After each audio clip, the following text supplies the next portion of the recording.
প্রচার করা হচ্ছে যাতে আপনারা বিভ্রান্ত হয়ে যান। কোনো জোর নেই, কোনো মিল নেই, কিচ্ছু নেই, খালি গুলিয়ে দিচ্ছে, আপনাদের গুলিয়ে দিচ্ছে।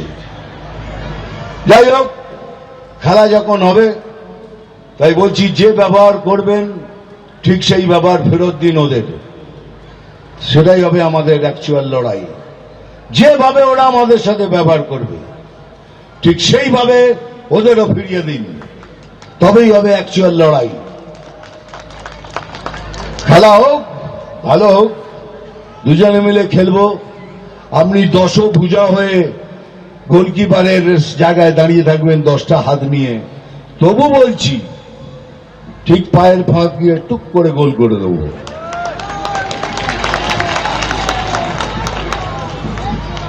তার জল খেলি।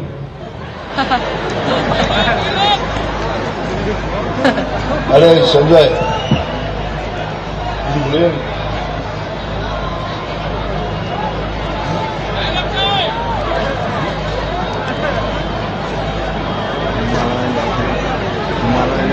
যাই হোক, যেটা বলছিলাম,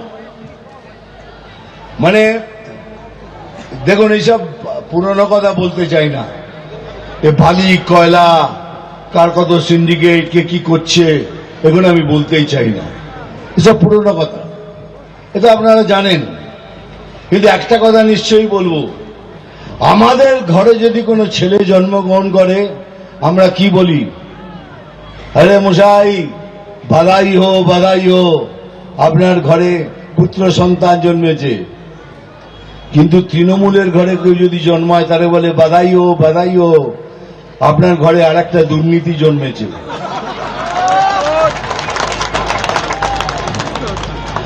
কেমন লাগে বলুন তো?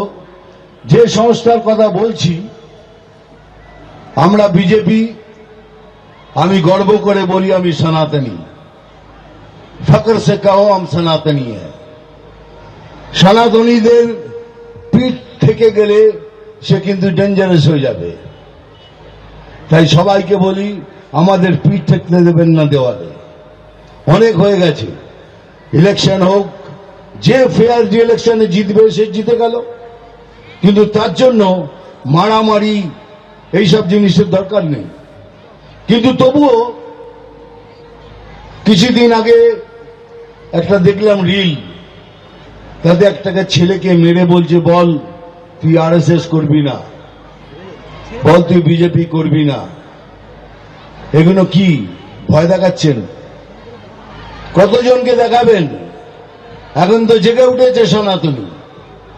আজকে যে ক্রাউড দেখছি, এই তো জেগে উঠেছে সনাতনী। আপনি আমাদের ভাই বোন, সবকিছু আমাদের। যাই হোক, অনেক কথা বললাম, মনে রাখবেন, সময় এসছে, ভুলে যাবেন না, ওদের অনেক জায়গা আছে থাকার। আমাদের কোন জায়গা আছে, হিন্দুদের জন্য কোন দেশ আছে যেখানে গিয়ে আমরা থাকতে পারবো? আমাদের জন্য নেই। কি করবেন? ভিটে বাড়ি বিক্রি করে দিয়ে চলে যাবেন? কোথায় যাবেন? তাই নিজের ভিটে বাড়ি এইখানেই বসেই রক্ষা করুন। এইখানেই আমরা আমাদের জায়গা এক পঞ্চ ছাড়ব না। সবাই মিলে লড়ে এই ইলেকশন আমরা জিতব। চলুন, এবার ডায়লগ বলার সময় হয়ে গেছে। হ্যাঁ, ডায়লগ তো বলতেই হবে। ওই শালা, মারবো এখানে। তোরাই তো বলে দিচ্ছিস, আমি আর কি বলবো?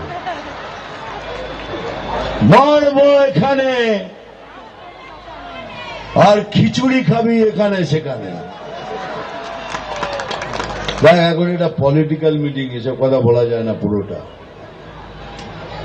অভিমন্য নাগ, আমি জল ঢোড়াও নই, বেলে বোড়াও নই, আমি জাত গোখরো। আমি জল ঢোড়াও নই, বেলে বোড়াও নই, আমি জাত গোখরো। আজকাল শুধু দুধ কলা খাই। পরেরটা বললাম না। নাম তুফান, বছরে এক আধবার আসি, যখন আসি তখন প্রলয় ঘটে, আর যখন যাই যারা নিজেকে ভগবান মনে করে তারা নিজের অস্তিত্ব খুঁজে বেড়ায়। জয় হিন্দ, বন্দে মাতরম। ভালো থাকবেন।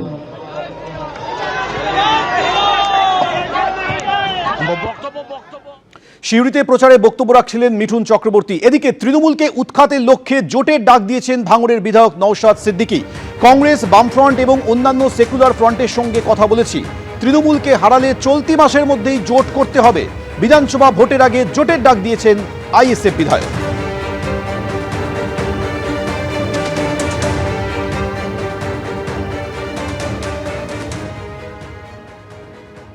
করবার জন্য প্রস্তুত, বিজেপি এবং তৃণমূলকে হারানোর জন্য, সহজে যাতে হারানো যায় তার জন্য, কষ্ট কম যাতে করে বেশি ফল পাওয়া যায় তার জন্য জাতীয় কংগ্রেস, লেফট ফ্রন্ট আরো যে সমস্ত সেকুলার ফোর্সগুলো আছে তাদেরকে আমরা জানিয়েছি। 21শে জানুয়ারির প্রস্তুতি হয়ে গিয়েছিল বলে এই কটা দিন মধ্যখানে গ্যাপ পড়ে গিয়েছে। আগামী কাল থেকেই আমরা আমাদের পক্ষ থেকে সর্বোচ্চ চেষ্টা করে দ্রুততার সাথে এই জোট প্রক্রিয়া যাতে এই মাসের মধ্যে সমাপ্ত করা যায় সেটা করব। না হলে কলকাতার রাজ্য স্তরে জোট হয়ে যাবে, বুথে লেভেলে এই জোটের ইম্প্যাক্ট কিছু আসবে না। সেই জন্য আমরা বলেছি লেফট ফ্রন্ট বা কংগ্রেস আরো যে সমস্ত ফোর্সগুলো আছে তাদের সাথে আলোচনা চলছে, আর কয়েকটি দলের সাথে আলোচনা করতে বাকি আছে। সকলে ঐক্যবদ্ধ হয়ে আশা করছি এই জানুয়ারির আমরা আমাদের অবস্থান ক্লিয়ার করে দেবো। সিপিএম নেতা সুজন চক্রবর্তী এই মুহূর্তে টেলিফোনে আমাদের সঙ্গে রয়েছেন। সুজন বাবু, আপনি শুনলেন নওশাদ সিদ্দিকী, তিনি বলছেন যে তৃণমূলকে হারাতে হলে জোটের দরকার রয়েছে এবং সে বিষয়ে কংগ্রেস, বামফ্রন্ট এবং অন্যান্য সেকুলার ফ্রন্টের সঙ্গেও তার কথা হয়েছে। কথা তো নিশ্চয়ই নির্বাচনের আগে সবার সঙ্গে সবার হবে এবং বিশেষ করে বিজেপি আর তৃণমূলের বাইরে যারা আছেন তাদের মধ্যে পারস্পরিক আলোচনা হওয়ারই কথা।